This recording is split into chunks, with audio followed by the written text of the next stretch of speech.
son EJ, who is gay, tweeted, Bruce Jenner ABC is so powerful and moving. Sending Bruce all my love and hope that his journey is fierce and amazing. #courage. For one of the final questions of the interview, Sawyer asked, For everyone watching, if you could say to them, when you think of me, please be open-minded. Yeah, have an open mind and an open heart. This will not be the last you learn of Bruce Jenner and his transition. E! Network has confirmed that they will be documenting Jenner's journey in an 8-episode reality series debuting on July 26th. Bruce Jenner is just one of many transgender people. I'd like to encourage you all to educate yourself on transgender people, issues, and advocacy groups so that regardless of your opinion on the issue, you can at least be well informed. For additional information, you can visit www.glad.org/transgender/trans101. For Complex News, I'm Jinx. Always first, always best. Your stories, your character. All right, Aphrodite. Before I get into the Bruce Jenner situation, I got to ask you. You have been an advocate for genders, for people who go through this issue that want to be a girl, that were a girl, that want to be a guy, that were a guy, that want to be a girl. I think you even wrote a book about it. The question is, why do you have? Yes. So why do you have such a strong? What's the word? Why do you have such a strong hold on that community? Is there anybody in your family? Is there anything personal that happened? No, there's nothing personal happened to me that way at all. It's just not to you, but maybe in the family. No. What it is, and I do want to explain this a little bit because it is complex. Is that when I was in the beginning of my crime writing career, the third book I was writing, the second book I wrote was about young group of lesbian girls who wound up killing one of the girls, and out of that came a huge gay following because that book was on the New York Times list for quite some time. And out of the gay following, I was then being contacted about other stories that were hate crimes against gay people, and then when the hate crime happened against someone whose name was Tina Brandon, who was changing her name to Brandon Tina, but never had the opportunity to really do that because she was murdered before she could actually transition to become a he. I went out to Nebraska and researched the story and realized I had to write the book. So I did, and I called the book All She Wanted, but with the letter S a different color than the letters H-E. So it was like an optical illusion. It was like he wanted. All she wanted, but really all he wanted. And when I was out there doing that book in Nebraska, this is in the early 90s, so we're talking about 20 years ago, over 20 years ago. It really was on the radar. It was the first transgender. First of all, the word transgender wasn't even in the American vocabulary. There was no LGBT community, to be clear. It was a gay and lesbian GLAAD community. In fact, gay and lesbian people back then did not accept transgender people, and the word was not even in use at all. And so it was a different time that people don't realize that in which I was writing that book. And, I was covering a triple homicide. This person, Brandon, was killed with two other people. One was an African-American young man, Philip Desvine, and the other was a young woman, Lisa Lambert, with her baby there, 1-year-old baby in a crib, lived through this triple homicide. So I was in it as a crime writer, but also in it because of the issue of the whole idea that someone who was transgendered, who should have the freedom to live, have the sexual freedom to live any way they wanted to, was killed by people for that reason alone, because they hated that they felt tricked by Brandon, who was pretending to be a boy, when in fact what Brandon was doing was listening to doctor's advice, as Bruce Jenner is, where you transition and you live, start living in the clothing and in the mentality of the gender you believe you are in your head, even though you're not assigned that gender biologically. And you start with hormone therapy and other things that will allow you to transition. And in that case, because it was in the middle of Nebraska, nowhere Nebraska, not she as a he moved to a very small little town in the country, and so she was being a he, but she still had female parts, and unfortunately, some of the guys that felt threatened by this stranger who came to town who was good looking and these kids, she was a kid, so maybe just early 20s, when I think she was 21 when she was murdered. He looked like a young boy that was a real pretty boy, had a Kennedy jaw and a pretty boy face, and some of the other kids that were jealous of him ultimately figured out and pulled her pants down and saw that she didn't have male parts and raped her and killed her in cold blood. And it ultimately became the inspiration for the movie Boys Don't Cry with Hilary Swank. But unfortunately for me, Jordan, the one thing that happened is that the transgender community, because I called the book All She Wanted instead of All He Wanted, and because I went with the fact that this was a transition that was happening and had not yet happened and was prosecuted in the courts, 2 people went to prison for life, for it, and it was prosecuted under the name Tina Brandon as a she. I was misunderstood by the transgender community, and I was blocked out by the transgender community after I wrote the book. And to this day, when I look up Brandon Tina on the internet or Tina Brandon, it doesn't mention that my book exists. And I wrote the only book on the subject. In fact, when the movie was done, the studio had to settle because I sued 20th Century Fox because they used my book and the life rights that I had obtained and just trampled over it to do Boys Don't Cry, and, it was illegal. And the studio, the state of California, agreed with me. We had to take it into court, and then they settled with me out of court. But I was never able to get my name placed. The film was already out, so there was no acknowledgement of my book on the film. And oddly enough, this transgender community to this day, I didn't realize it because I had never looked it up all these years, 20 years, but I recently looked it up with Bruce Jenner out, and I was so thrilled to have him out because now it's in the mainstream for the first time after 22 years that I wrote that book, so long ago. And I realized that the transgender community, on their own wikis and everything else that they've created, have decided to just ignore the fact that my book was the only one written about a hate crime against somebody who's transgendered ever in this country that I know of. I mean, I'm trying to find any other one that there is, and I don't see one. So I'm going to start to actually do something about that. I'm even going to reach out to Mr. Jenner if there's some way that I can do that. I have a lot of Hollywood contacts and see what I can do about it because I know the book helps people understand the inside of a transgendered person's mind, because that, through my own fan mail for 20 years, I've gotten from people who have said, thank God, thank you for writing this book because I thought I was the only one, or once I read this book, it made me feel okay. I was suicidal, now I'm not. I know that Bruce Jenner, what he's doing is going to save lives, and he knows it too, because when he made that comment about pacing back and forth and thinking about killing himself and ending it all, I understood it because I learned through writing that book that individuals who are transgender are really transsexual. They are literally born with the mind of the sex that they're not assigned to.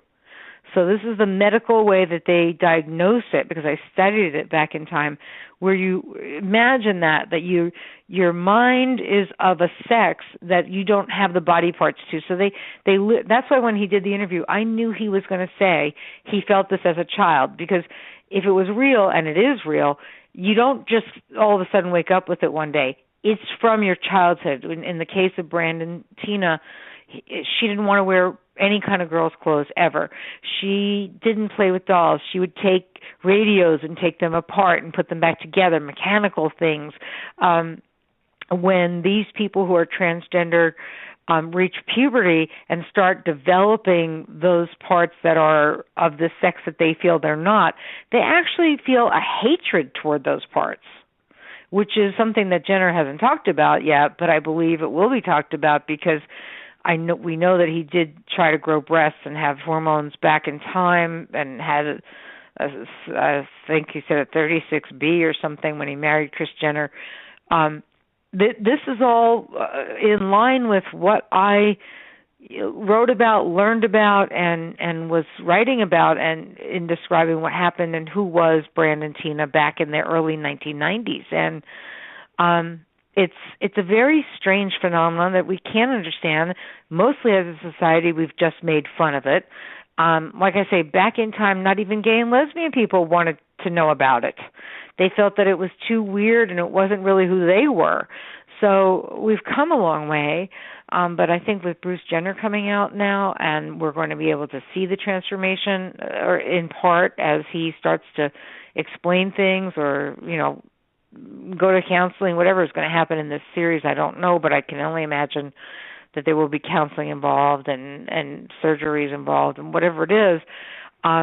To actually see a famous person, a legendary person, do this is going to make a whole huge difference to people who are out there who are literally struggling with suicide because they can't find acceptance anywhere, not even within themselves. And again, that's where when he said Kanye West was such a great influence, for Kanye West to say, you know what, if you can't be who you are, how can anything matter to you?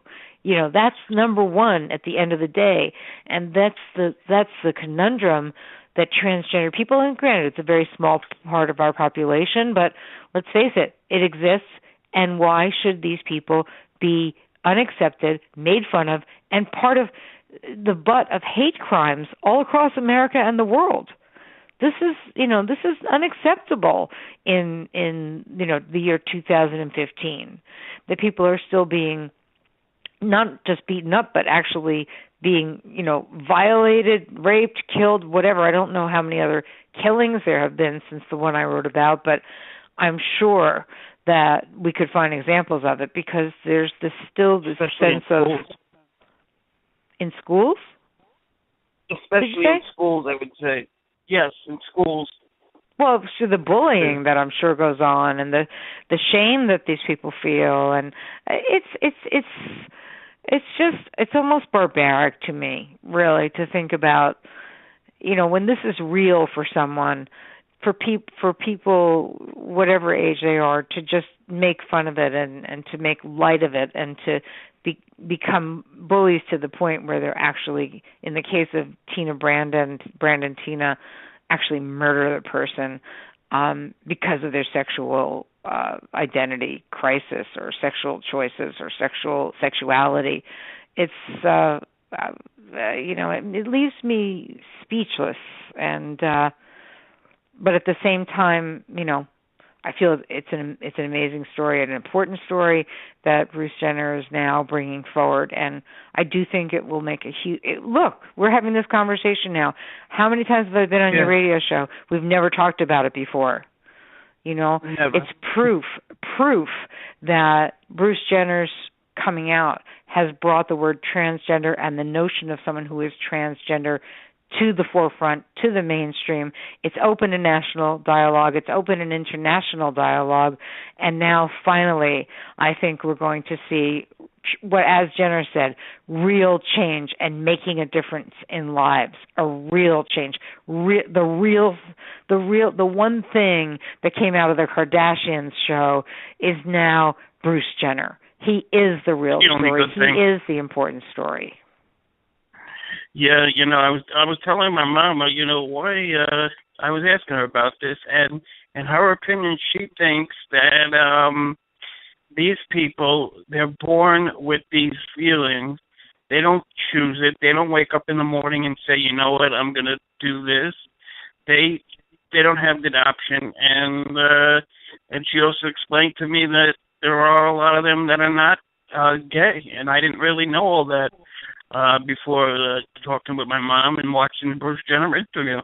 Well, exactly. As Diane Sawyer asked Bruce Jenner about the gayness situation. Yes. Yeah, she did an incredible interview, and it was she didn't stay away from or steer away from anything, which was great. And yeah, that's always been something that people really made fun of us. You mean to tell me you're going to be transgendered but you're going to wind up with the sex of a person that is a woman, that you're turning into a woman, but you're not gay. But it's very difficult to wrap your head around. And I actually did have a situation years after I wrote the book where somebody who was pseudo well-known, let's put it, in Los Angeles, a famous artist, not somebody that people would know as a celebrity, but known to certain circles, was transitioning into a woman, and I didn't realize it because, when the initial transitions, you're not sure, just because the artist has long hair or maybe has a couple long fingernails. That could be an artistic thing, wearing an earring. Sure. A lot of men wear earrings. And so at some point, though, I actually was approached by this person who thought that, well, because I understood transgender, that, I would want to be with this person who's half, transitioned, not even fully transitioned. And I'm thinking to myself, oh my goodness, this is, I can accept it in theory, but can I, well, first of all, I'm not, it's very difficult. I mean, I'm just being as honest as I can. I don't see how any of us can really, it's very hard unless it's your own family member to say, look, I get it. I appreciate it. I want you to be who you are. I mean, of course, to me, Jenner coming out is making history and making him a hero to so many people. But in real life, will we accept Bruce Jenner when we see him in a dress? Will we accept Bruce Jenner when you no longer have the male pronouns and it's now female pronouns, which is, again, why I called my book All She Wanted, because she was still a she and hadn't transitioned, hadn't had any surgery or hormones to become a he yet, even though she really was a he from birth, but just didn't have any of the opportunities to have anything other than counseling to make any formal transition before she was killed. And it's a very I don't know. It's a difficult. It's a misunderstood subject. Just like you said, Jordan, you didn't know really anything about it until Jenner came out. You didn't really think about it. You didn't know, Right. I didn't know the ins and outs. No, and most people don't. And, and the reason is because transgender people are a very small part of our population. Nonetheless, they do exist, and they have rights, and they have finally been acknowledged by the gay and lesbian community, and that's why everything is LGBT, which is lesbian, what does that mean, gay. LGBT? It means lesbian, gay, bisexual, and transgender. So it's now become an LGBT community, and everything referring to, anyone who is of a sexuality other than heterosexuality falls into that one banner, and that's one step forward. But that's only amongst the gay and bisexual communities. The mainstream community doesn't, like you say, doesn't even know what LGBT is. Doesn't even, what is it? What are you talking about? It's not even.